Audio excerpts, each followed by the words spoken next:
Harvey Weinstein rompt le silence dans une interview controversée. Harvey Weinstein, figure déchue d'Hollywood, fait à nouveau la une de l'actualité judiciaire.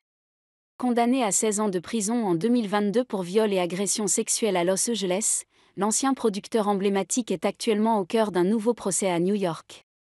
Cette fois, il est rejugé pour plusieurs affaires: l'agression sexuelle de Miriam Haley en 2006, le viol de Jessica Mann en 2013, et une agression sexuelle avec pénétration sur la mannequin polonaise Kaja Sokola au début des années 2000.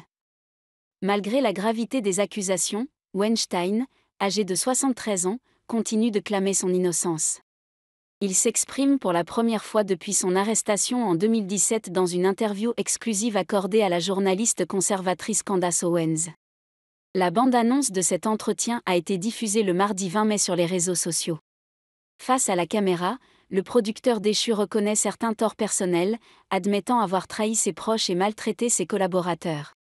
Il concède avoir été un patron dur et colérique, mais nie catégoriquement avoir commis les crimes pour lesquels il a été condamné.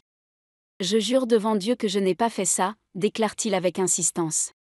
Dans cet entretien aux allures de réhabilitation, Weinstein va jusqu'à prétendre que sa notoriété reste intacte dans le monde du cinéma.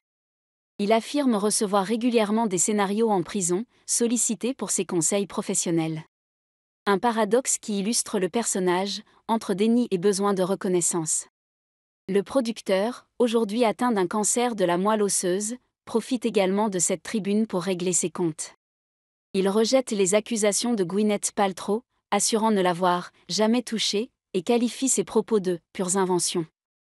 Concernant Rose McGowan, qu'il avait accusée de viol dans l'article fondateur du New York Times en 2017, il parle d'une relation consentie. Il évoque un paiement de $100 000 pour « éviter d'attirer des ennuis » dans son mariage. Enfin, il tourne en dérision les accusations d'Ashley Judd, les qualifiant de « ridicules ». Ce retour médiatique de Weinstein, aussi dérangeant que provocateur, relance le débat sur la parole des victimes et la place de l'ancien magnate dans la culture populaire contemporaine.